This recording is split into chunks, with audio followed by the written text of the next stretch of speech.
All right, Steve Lamante, thank you so much, man, for carving out some time to chat to me today. I've been really, really wanting to connect like this and kind of pick your brains about everything you've been doing for such a long time. So yeah, man, I really appreciate it very, very much.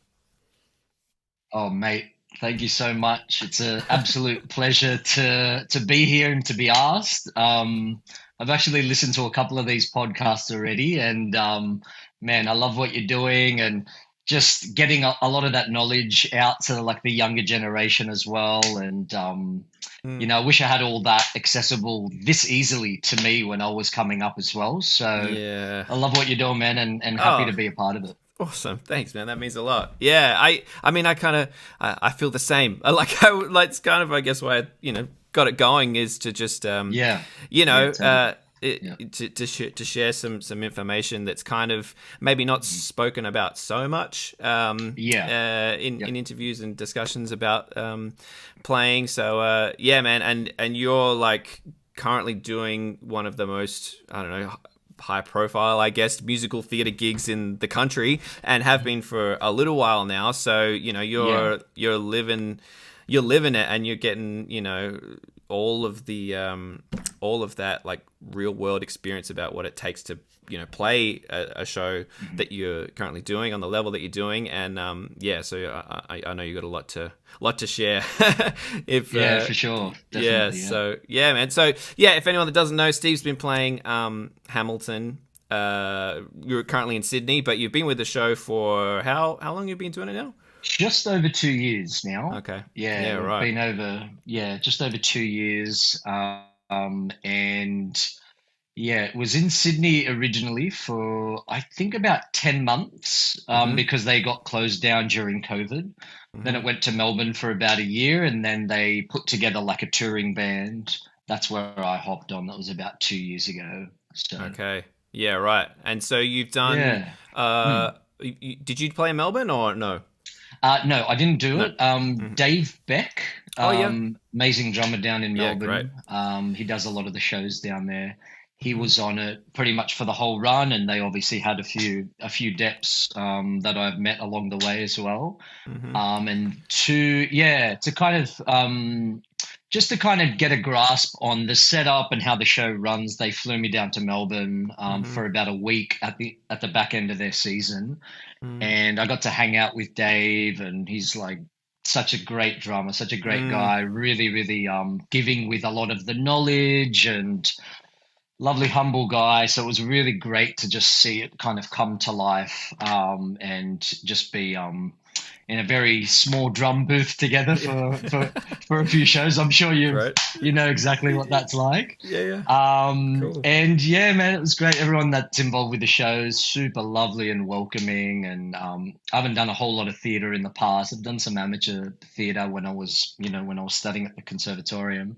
Mm. But to just see this production come to life, such Mm. an epic show. It Mm. was yeah, really, really, really amazing. I got to see it out front a couple of times as well in Yeah. Melbourne, which was really, really Great. cool. It was in a beautiful theatre there, Mm-hmm. Her Majesty's Theatre, I believe. Yeah. Cool. And yeah, man, that was pretty much 2 years ago. Pretty much Wow. 2 years ago. Yeah, so the Amazing. time has That's flown, Yeah, and I gone guess really, like really fast. Yeah. you've been overseas with the show, right? You were Yeah. yeah. Yes. Yep. Yep. So after I went down to Melbourne, we started in Brisbane a few weeks after that, Mm. for the Brisbane season at QPAC. Then we went to, then there's been kind of small breaks in between, quite random breaks, sometimes a week, sometimes a month in Mm-hmm. between the cities. But after Brisbane, we went to Auckland, which I think still to this day, that's probably my favorite Hamilton that we've done because it was Mm. in Spark Arena. It's a 10,000 seater arena, and it was like I don't know, it was like a rock and roll Hamilton Wow. musical. It was amazing because it was so many people and the sound was absolutely insane in that Huge. arena. It was Awesome. amazing. It was really, really cool. It was quite a short season there, Mm. but because of the size of it, obviously, they could sell a lot more tickets than a Yeah. normal theater. Yeah, definitely. Um, but yeah, they got all the sound designers to come over from the States and just get the sound out front, just sounding absolutely epic. It was televised on two big screens, so everyone could see, even if you were at the back, everyone could see all the actors. And, a lot of the Sure. cast and the actors were obviously milking that as well, Yeah. doing some extra acting, which Yeah, is sure. which is really cool, to see as well. And yeah, they had set up the band basically at the back of the stage in kind of like a demountable band area. So Oh, everything cool. was remote Yep. for that portion of it. Yeah. So after Yep. that, we went to, where did we go? We're in Manila for Mm-hmm. 3 months.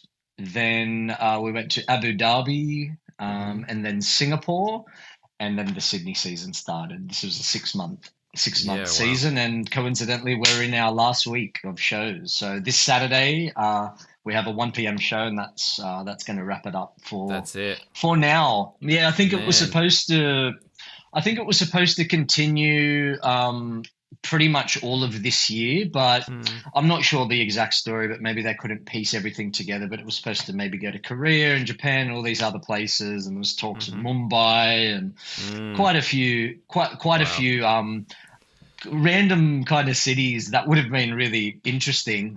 Yeah. I'm sure with the show that you were doing, I'm sure you went to a lot of these kind of, a lot of these places around Asia and the Middle East, Mm, and mm. they're always pretty cool to live in for a couple of weeks or a couple of months. Like, Yeah. culturally they're so different, and yeah, really cool places to explore and to work and to meet different people. So, Yeah, sure. mm. Wow. Yeah, man, you've seen a lot then in a short time, like with the show. Yeah, Yeah, man. yeah, that's Yeah, great. yeah, And great yeah, that the show. yeah. I mean, obviously, it's a hugely successful, popular show that it was able to come back to Mm. Sydney and like close Yep, the chapter of it, with another run. Like for sure.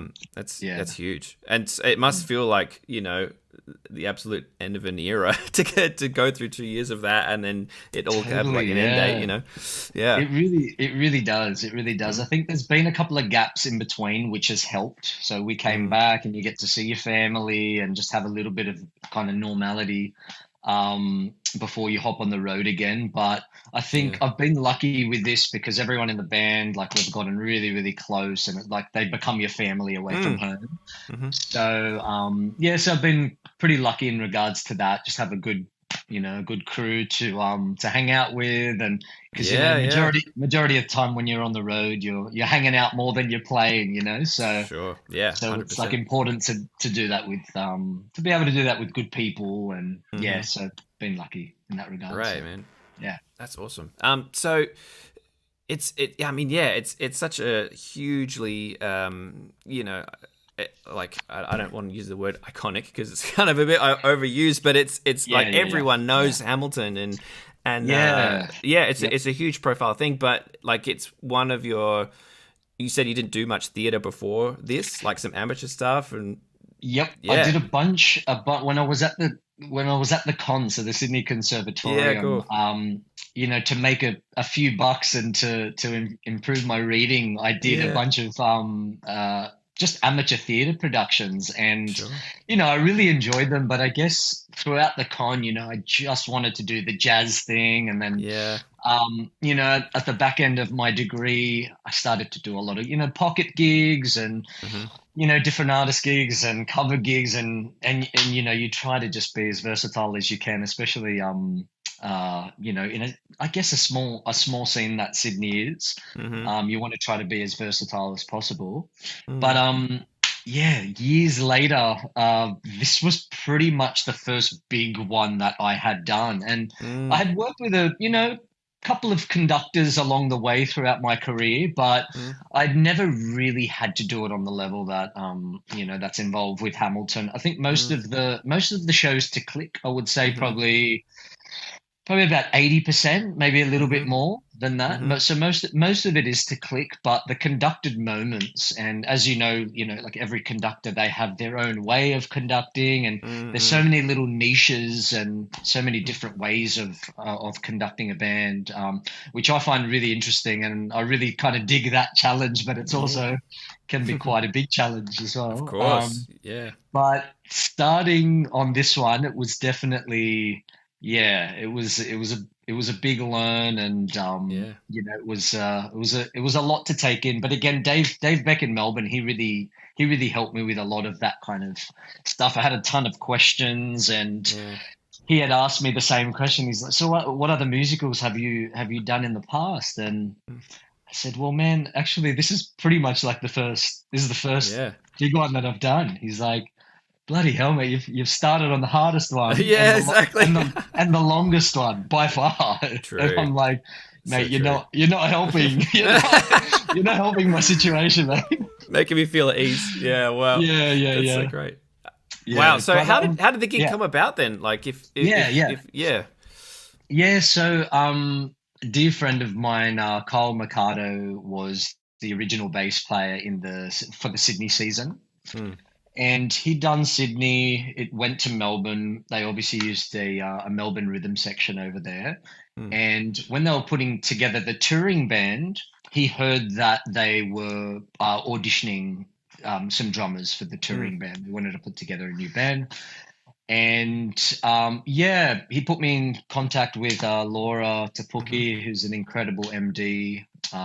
She got in contact with me and, asked if I was interested, and my background of mhm, theatre, which was basically none, almost mhm, almost mhm, zero, and sent me an audition package. So mhm, it's like, I think there was 5 or 6 charts that they want you to record, mhm, with video and audio, basically just phone audio. They wanted like the rawest possible audio, just so it's mhm, like, obviously, all legit. mhm, And yeah, I did that. And I guess because I hadn't have done theatre, they were a little bit hesitant to kind of move me forward in the audition process. mm, Because it is, which is understandable, because it is such a big show and there's just so many moving parts. It's such a big kit as well. mm. Um, but I think we had a few Zoom interviews with the American creatives, and I think they just, they liked what they saw on the audition videos, and they took a chance. And I think some, Mm, recommendations from obviously the bass player that's been mm. doing it, who's a good friend Sure. of mine, and Mhm, we've worked together in so many different outfits over the years, with different artists and mhm, cover bands, and just mhm, all the freelancing stuff that you do. mm. And yeah, yeah, and they, it went well. And funny story was with the audition videos, actually, with the charts, it has audition markings in red on them, Yeah. as you've probably seen with some Mm, charts. Um, and I did see them when I was recording, but I didn't realize that these were the audition markings. You just had to record a snippet of the chart. okay. Right. Right. And these charts were, I guess, the songs in the show that have the most intricate drumming, Mhm, with either kind of, a lot of chops in them, or maybe some different feels. There's some swing mhm, feels, and there's some kind of D'Angelo, Jay Dilla style mhm. grooves. So they just wanted to see, the versatility, and if you can kind of cop that feel.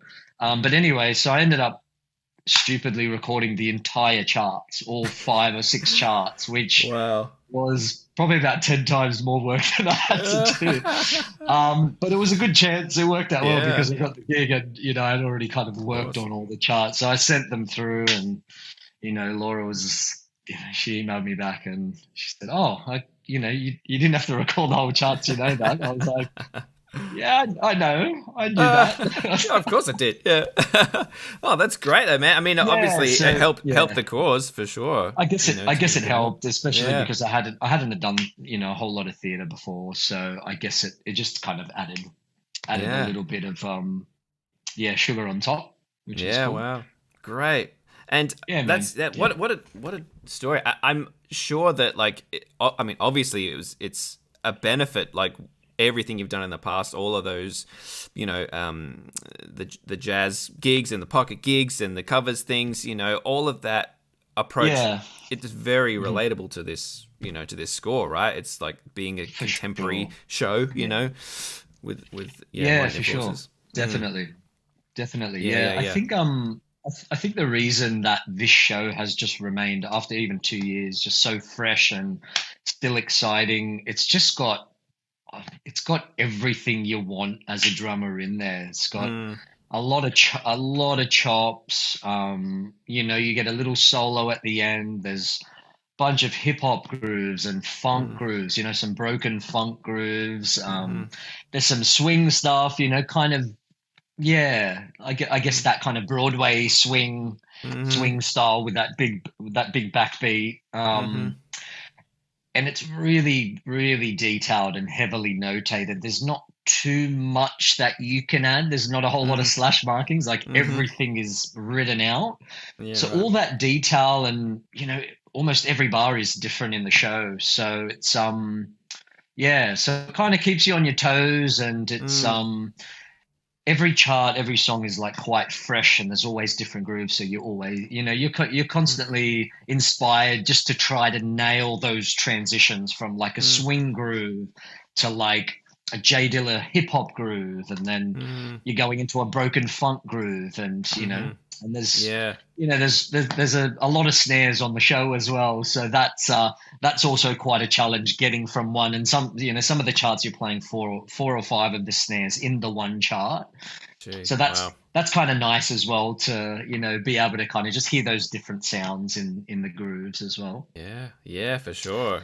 I which mean, is it's which is one of good. those things like playing a theater show.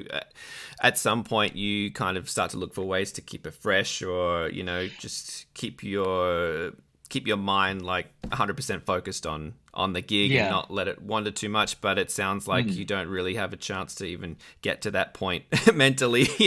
It is Yeah, just such an intense like play, and it is. there's a lot of Yeah, detail and for and sure. and things required. So, Mm. but did Yep.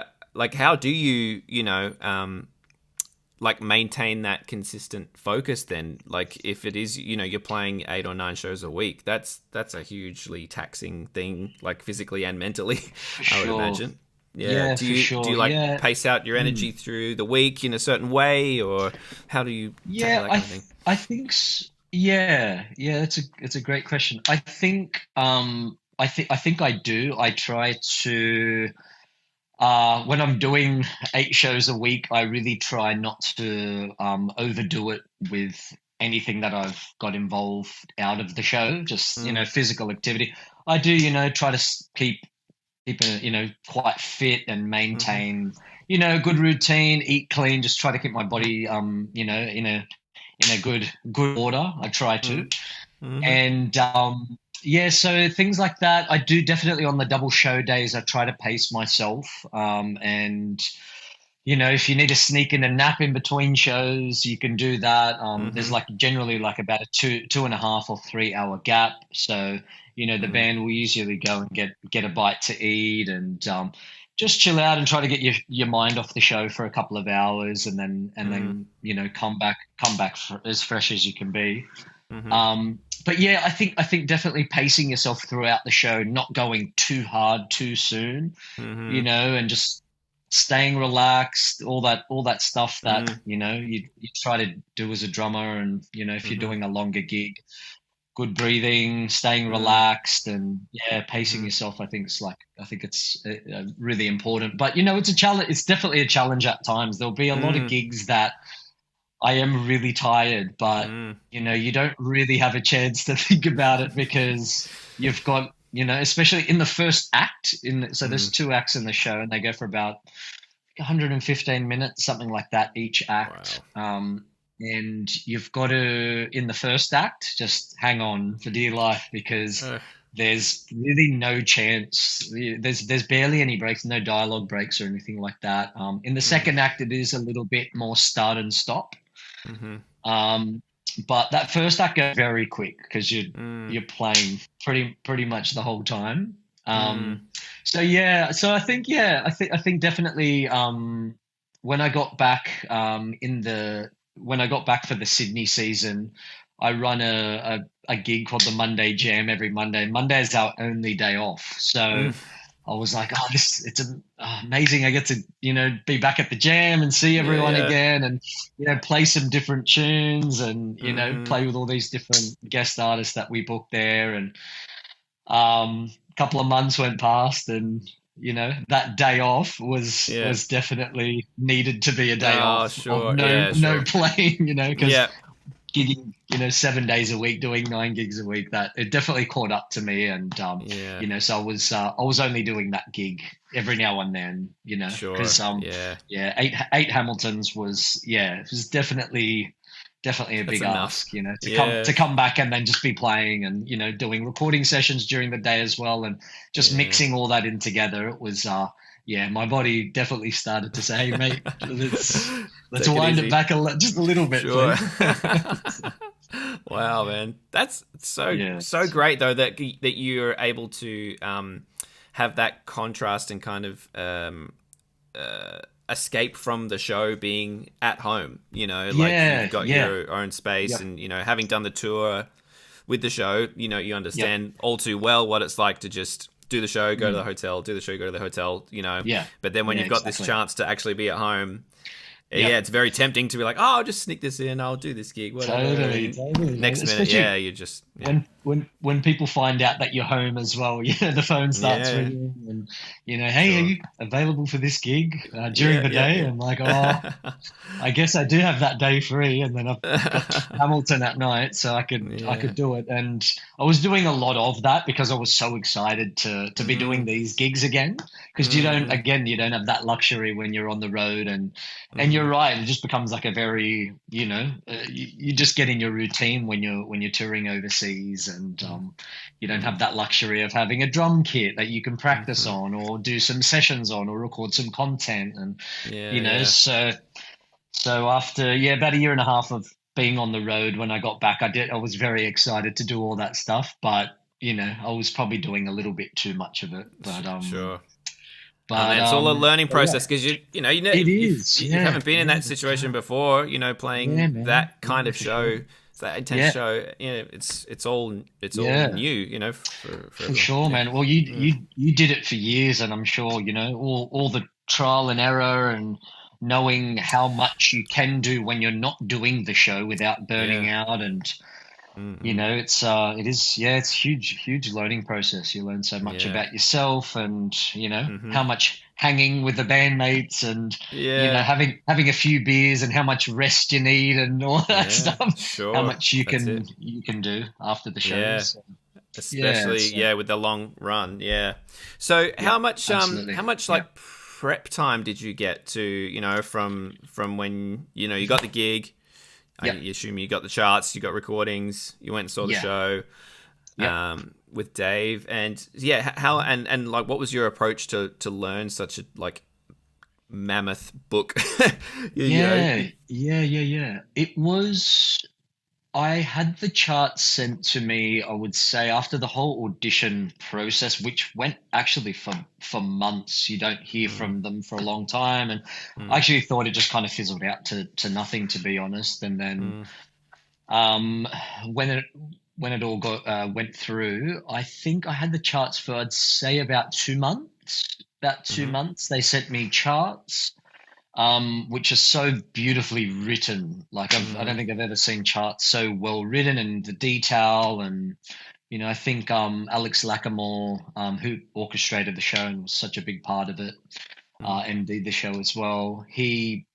I think he really made sure that the charts were really pristine, because it's such a big book and it's so mm, detailed, and there's barely any quick page turns as well. There's maybe like mm, two or three charts where you do have to do quite quick page turns, but mm, they've mapped it out so you don't have to do that throughout the show with all the moving parts mm, that are happening. But yeah, they gave me the charts about 2 months before we started rehearsals in Brisbane, and I got a conductor cam as well, mm, of Laura, our MD, which basically, for anyone that doesn't know, it's basically a video recording of the conductor of the mm, entire show, both acts. They basically just conducting the show, bringing the click in and out. mm-hmm, The click's actually run by the percussionist. mm-hmm, But it's all conducted by the MD. So you have all of that accessible, and it's a beautiful audio mix that mm, the sound designers have mixed. So you've got mm-hmm, this really very crystal clear recording of the show and the clicks, and a mm-hmm, little bit of the cast in there, just a little mm-hmm, bit, mm-hmm, just so you kind of mm-hmm. where you are. What else did they give me? I think that was pretty much it. that was pretty much it. But any questions I had, I could just message Laura or Dave Beck or everyone was very, very accommodating and super grateful for just having just such lovely people, such very patient people to work with. And yeah, when they sent me the charts, I had already kind of started checking out the tunes because before I got asked to audition for it, I knew of the musical because my friend Kyle was doing it, but I had no idea what it was about. I'd never heard any of the music, and when I started to listen to the cast recording when I got asked to audition, I was thinking, oh, okay, this is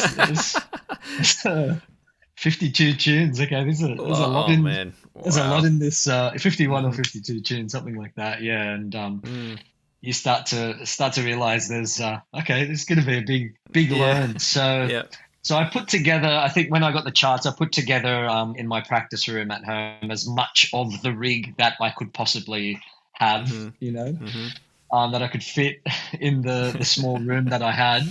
Yeah. And I pretty much had everything. There might have been a couple of pads that, I didn't have, so I just used maybe a practice pad.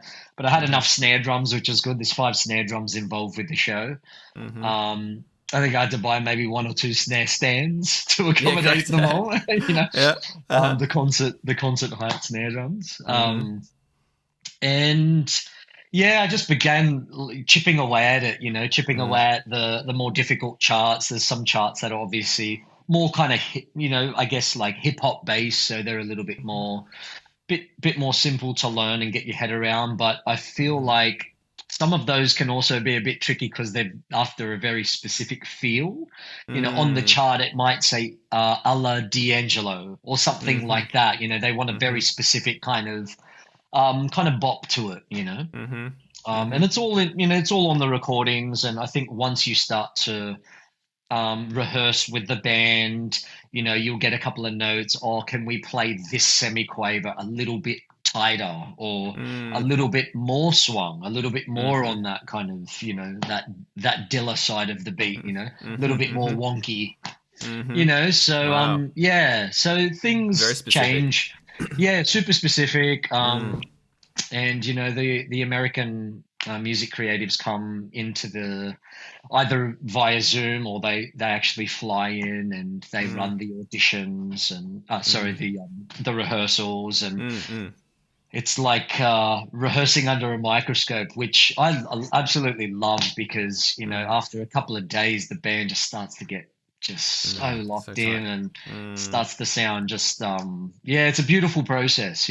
From everyone already sounds amazing, because they've either already done the show or they're just like at the top of the food chain. Practice. Man, that's so interesting. Cool. And then the rehearsal process was a couple of weeks kind of from there? In Brisbane we did I think about 10 days, something like that. 10 days, and they were pretty solid days. I think there was a portion of that where you do, the tech rehearsals when the cast are on stage, and there's a lot of starting and stopping. You might run like little snippets specifically just for the cast to get some choreography down, or you know how it is. They can be quite long days because you're not really playing that much. You're just running certain snippets just to make sure everything's gelling.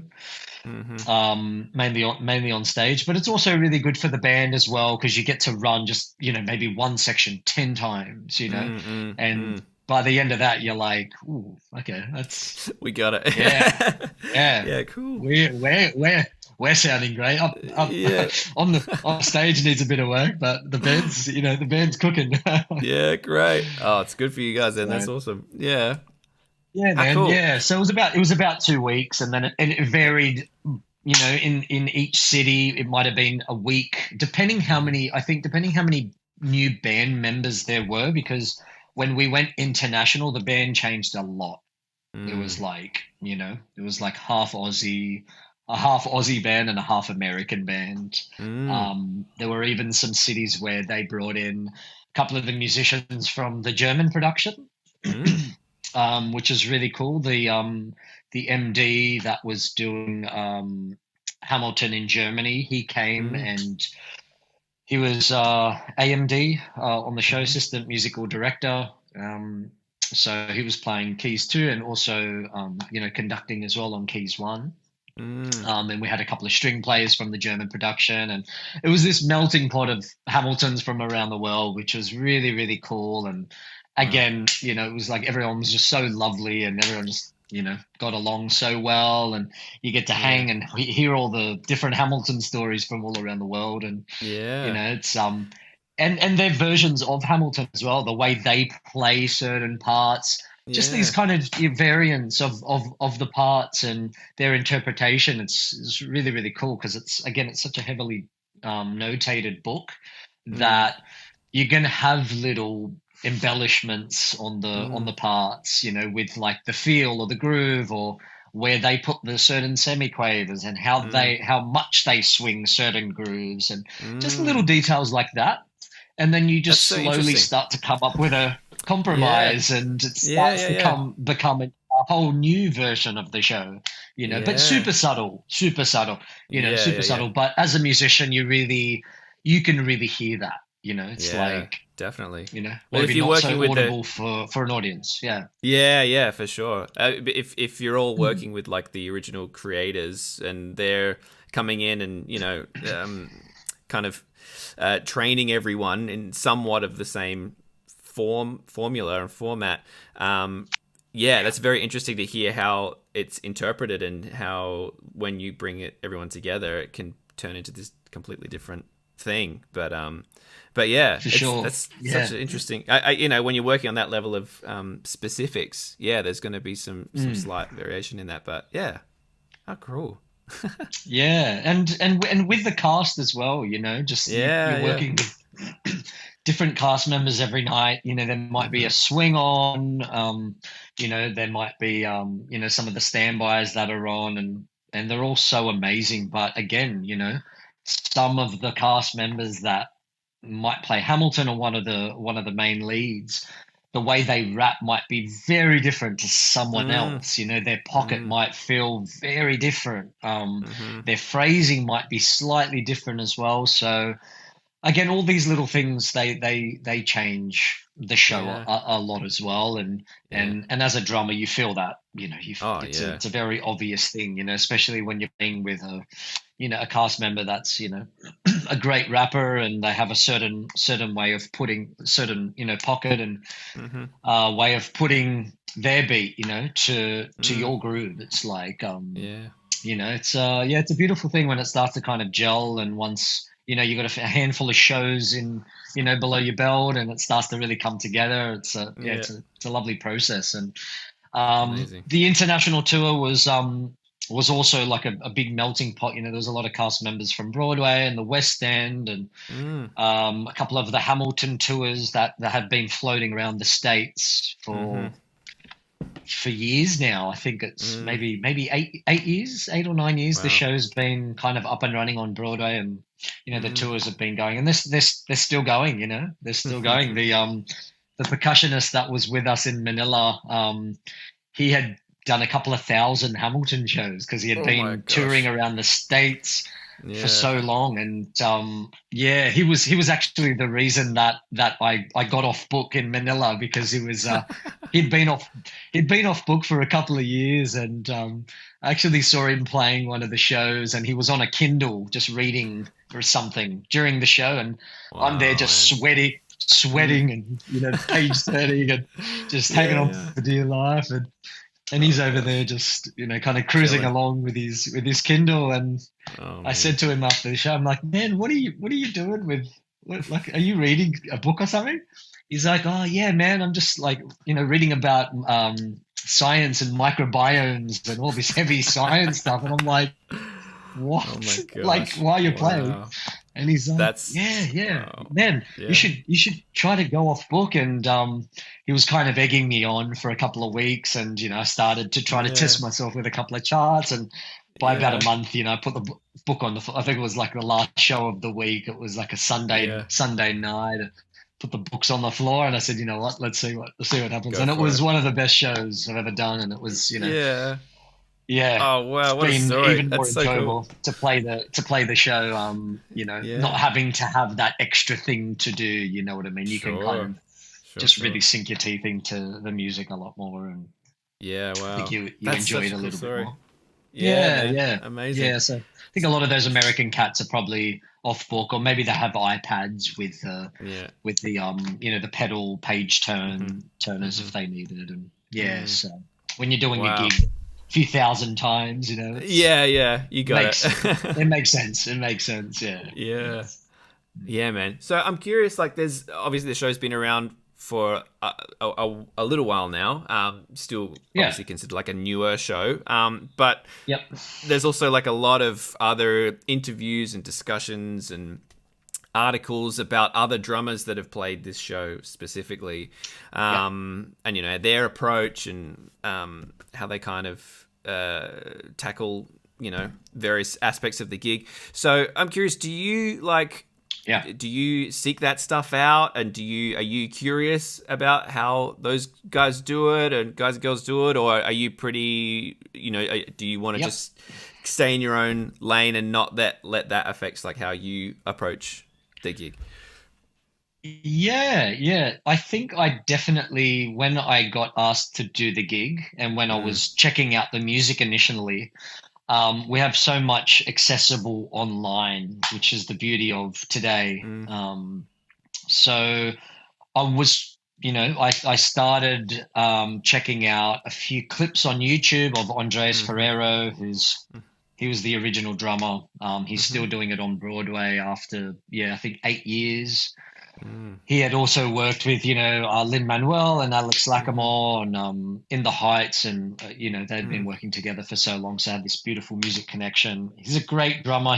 I believe he helped to put together some of the drum parts and some of the mm-hmm, variations of certain things, and so yeah, you definitely just naturally you gravitate towards the guy that is the original drummer that does it, mm, and the parts are just there's so many cool parts, and there's so many strange parts in the book as well, so you want to mm. figure out what sticking is he using Yeah, yeah. around the toms, or what snare is he playing. This was before I got my hands on the actual charts, because there's so many percussion parts, so many electronic elements that are going on Mm, that the percussionists are playing and the drums are also playing.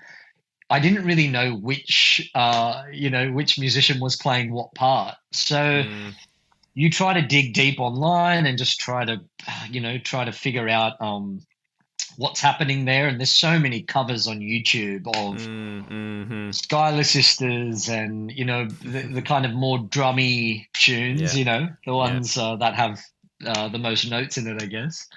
And everyone interprets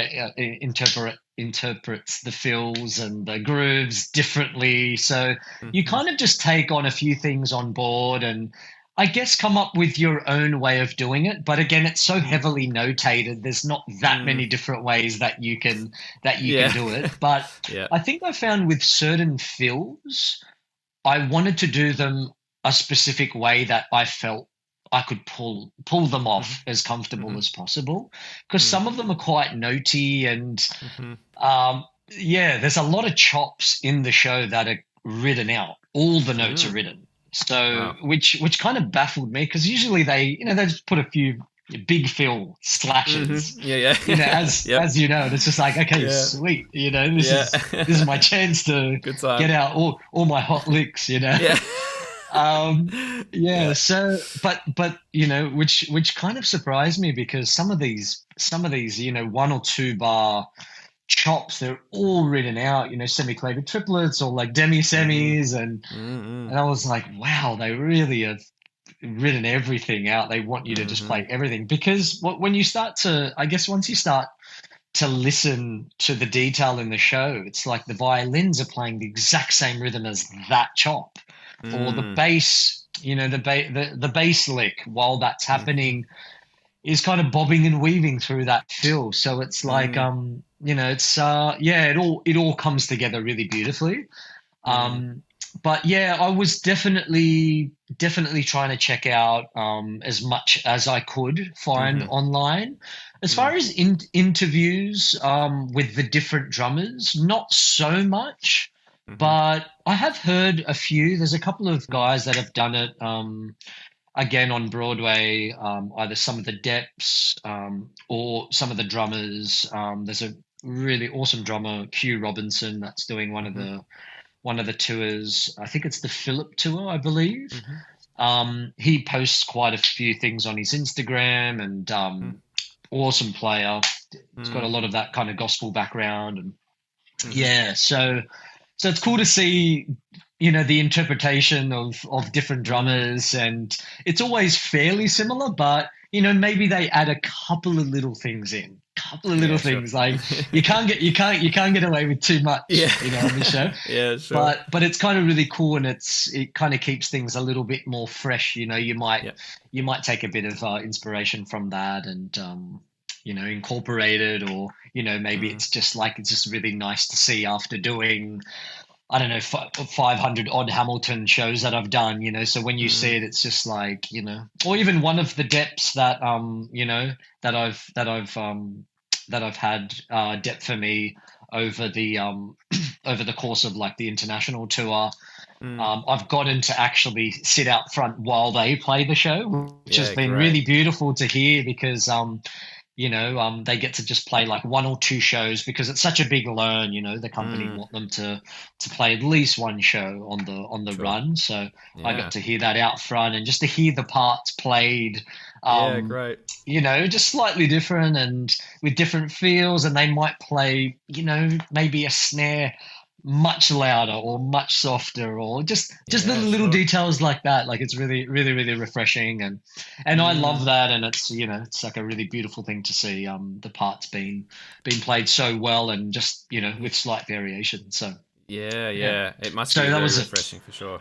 very very long answer to your question, but No, it's great. This is great. It's perfect. Yeah, it's because yeah, yeah, it awesome. is something that I like. It's it's always seems to be popping up on my feed, either like a Hamilton drum cover or someone, talking Yeah, about the yeah, show that's done it, yeah, or yeah. interviews like that. So you're Mm, in the chair, like you're the guy doing it here, and yeah, I wonder like yeah, how much influence that kind of had on you. So yeah, it's great to hear all that stuff. But I was yeah, wondering yeah. too, like, do you like, because it is such an intense show?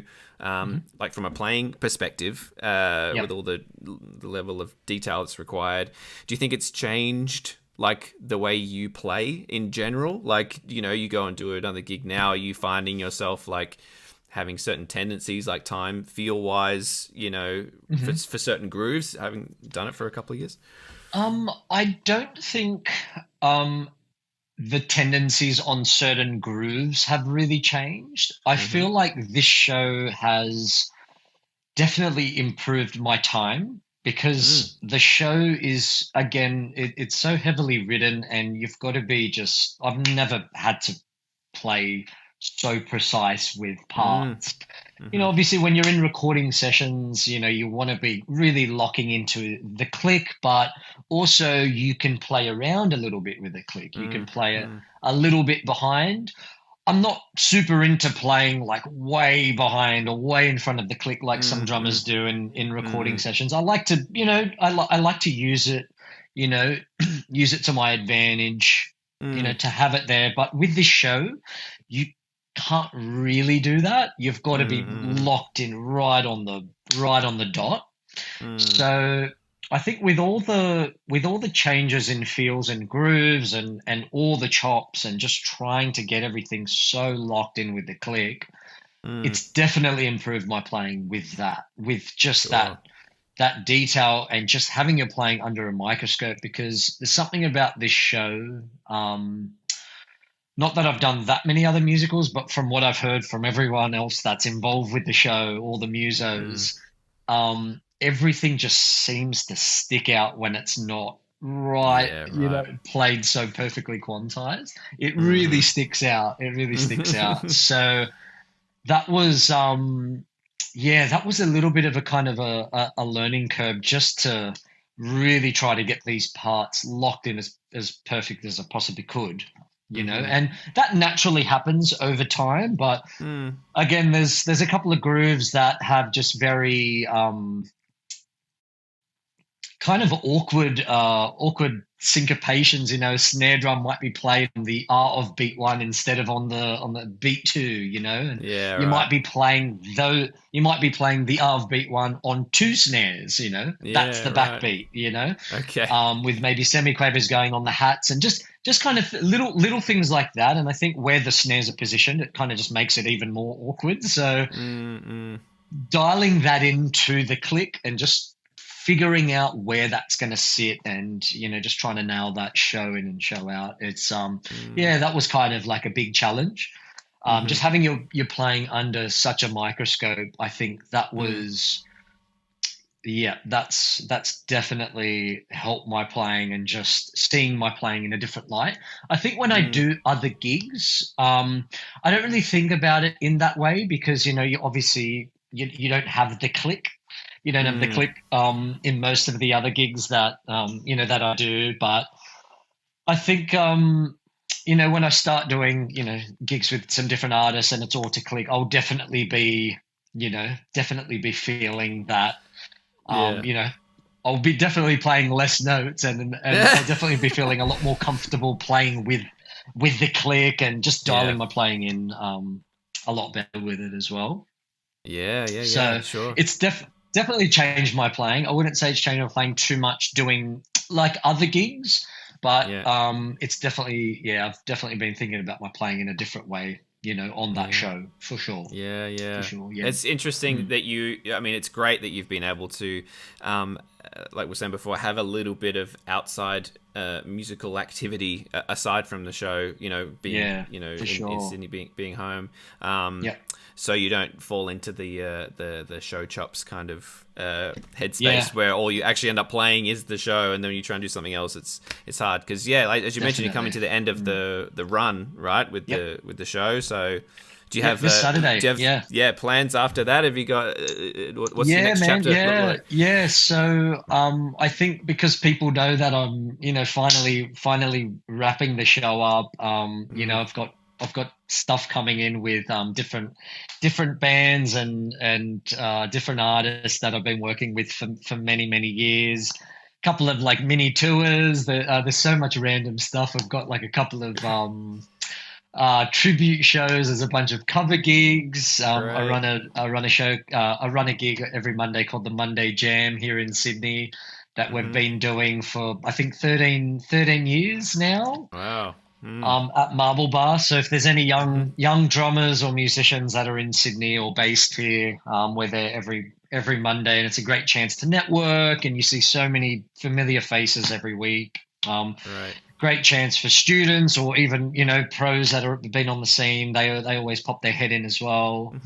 We have a lot of touring bands because it's in the heart of the city. We have a lot of touring bands popping through as well. We had Leon Bridges' band was here from New York. They popped in. They sounded beautiful last night as well, and it's really nice to see them play with some local musicians and, you know, that music just coming together. And what else? A couple of like mini 3-day cruise contracts like scattered and.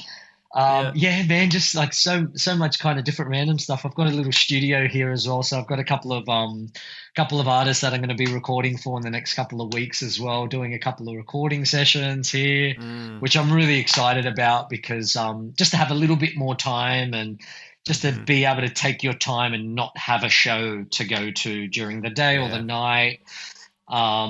And I think on top of that, trying to get back into making more content. I've been really wanting to do that for the past 2 years, but as you know, you can do it from overseas. But it's, you know, you don't have all your stuff, all your gear, all your mics, and, you know, being a drummer, we don't really have that luxury of lugging all that heavy equipment around. And on top of that, just spending a bit more time with my family and catching up with everyone and just trying to have a little bit more, normality. Teaching as well. I've managed to continue doing a tiny bit of teaching while I've been on the road. So I want to get back into that because I really love teaching. I do usually just like a couple of days with some older guys that might be at uni or that have been playing on the scene, and some guys in high school, HSC kids, and I really love to just pass on the knowledge, as I see you have been doing with all your online content, and just giving them I think as much information as they need, especially if they're thinking about doing music as a full-time thing, because yeah, I think the thing that I love that I see that you're putting out there is a lot of the information that I had no idea about, that I wanted to know coming up, either in high school. It's like, oh, can I actually do this as a living? Can I make money doing this? Because I don't have anyone in my family that ever did music as a career. So yeah, right. Just hearing those things, I think, for reassurance and just to set off a few light bulbs in your head, just to just steer you on the path of, hey, you can definitely do this, and there's a lot of work, but these are the things that you need to do, and you might have to do a little bit of teaching and a little bit of this and a little bit of that to kind of get off the ground, and or a bit of amateur theatre like I did at the con, to make a bit of money and repeat, to improve your reading chops. And it was great. It was great to just sink my teeth into that for a little while, even though I didn't do too much of that after I finished at the con until now. It was really good for my playing and my reading for sure. Yeah, great. Well, I mean, tacking onto that, it's a question I asked pretty much everyone that I chat to, which I think is quite interesting and interesting for people to know as well, is like, what do you remember, or if there's anything specific that you remember working on as a younger player that you're like very grateful to have done now that you're in the world that you're in, whether it's theater or freelancing gigs? Is there anything specific that you are like, yeah, I'm really glad I put time into working on this thing? Yeah.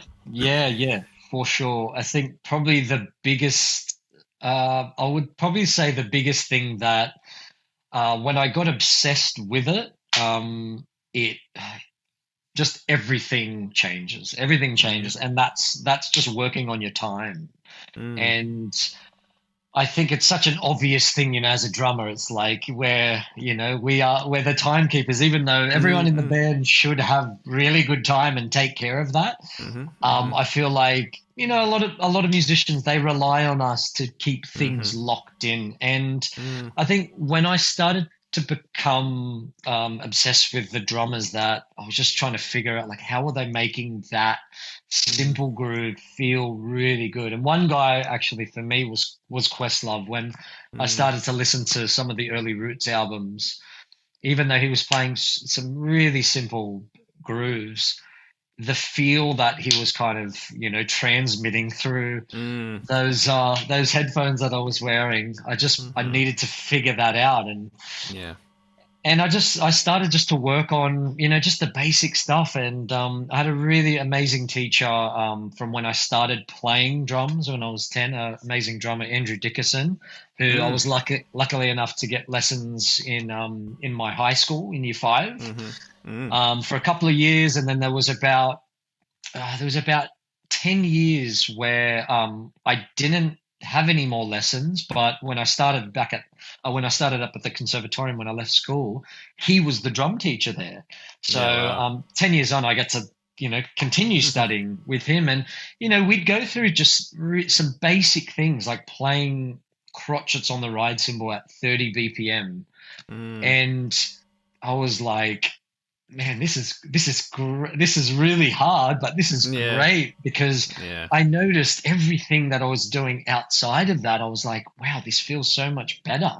And just working on just trying to understand the space in between the notes and feeling how that works, and really starting to develop that inner clock. Everything just starts to sound better. Everything just starts to feel better. And when you start to play with different musicians, you're like, man, this feels amazing. This is great. Yeah. So you Yeah. start to Yeah. work on it more and more and more. And Yeah. Sure. I'm still working on that stuff. After all this time, I'm still working on my time, and I still want to improve certain things. And it's kind Mm-hmm. of a never ending learning curve, as you know, Sure. man. Yeah. It's the beauty of Yeah. what That's we great. do, I think. Yeah, Yeah. Yeah. yeah, Yeah. That's Mm. great, man. Wow. Great advice for sure. yeah. Man, this has been so good. I don't want to keep you from Oh, mate, I'm loving relaxing and it. No, chilling out it's before the fine. No, show. it's great. It's great. That's It's fine, been man. No, awesome, man. it's But great. I wanted to kind of maybe wrap it up just by asking you, like, what advice would you have for anyone who does want to be doing what you're doing, playing on a Yep. theater show, like on the level that you're on, like, yeah, if you've got any words to Yeah, speak to that. yeah, definitely, Mm, definitely, definitely. Yeah. I've had this question quite a lot. I think getting yourself out there, checking out gigs, checking out some jam sessions, meeting musicians on the scene. I think mm, that's where it starts, building relationships, just trying to get yourself out there, even if you don't like going out much, but if you're a young drummer or musician, just building those relationships, going to jams, sitting in, mm, meeting musicians, yeah, showing them how you play, and mm, your versatility or whatever you have to offer. I think even if they don't see you play, just building some relationships. mm-hmm, I think that's where it starts. I think if you're at university or if you're studying music, you're doing a music degree, you've already kind of got your foot in some doors doing that mm-hmm, because you're surrounded by the teachers that might eventually book you, or the musicians and mm, singers that you're studying with. It kind of starts to happen from there, and your name starts to get passed on. mm-hmm, By different bands and singers and artists and agents and all that kind of stuff. But I think that's where it starts. Being versatile, I think, if you're doing theatre, is a huge thing. Just mm, being versatile, check out the different styles. If it's a very foreign thing to you, playing some jazz or like a bebop groove that you need to play in this theatre section of mm-hmm, a chart, link up with a good jazz drummer, or mm, a good teacher that can teach you that. I think is like there's just so many great guys, especially in Australia, so many amazing musicians. So linking up with a mm, guy, that can just show you the tradition and teach mm-hmm, you the way it's supposed to sound, and can put you onto like certain records, and just mm-hmm, try to cop the feel that people are after. I think mm-hmm, the versatility, as far as a drummer, definitely working with a click, I think is mm, super important. So any student that I have, I always get them to, they have to work with a click for a certain amount of time, but also I really encourage to practice the same things without the click. And you mm-hmm, are the click, and you mm, are the timekeeper. You have to get used to doing that as well, because when it's not there, mm, you have to know whether, are you speeding up a little? Are you dragging a little bit? And mm-hmm, can you hear that? So that's a really mm, important thing to do, because you need to not be able to rely on the click, because when it's not there, it can be a scary thing for some people. And that mm, was me. That was me at a certain time. I'd only mm. practice at these super slow tempos with a click, and Yeah, when it wasn't there, I was doing some gigs, and it was like, oh man, it's just you get in your own head. yeah, sure, when sure. it's when it's when it's not there. So I think Yeah, knowing how to play with a click and being comfortable with that. And again, there's so many apps on the phones. Gap Click's a really good one. mm-hmm, The mm-hmm, the Benny Greb one, I really dig mm-hmm, that app, which is really cool. And being just an easy person to work with. I think mm-hmm. with theatre, or any show or gig that you're doing, so many gigs per week, and Yeah, like I mentioned, at the start, you're hanging out more than you're playing. You yeah, really are. definitely. You're Mm-hmm, hanging out off the stage, especially when you're on the road, but even when you're you're based locally.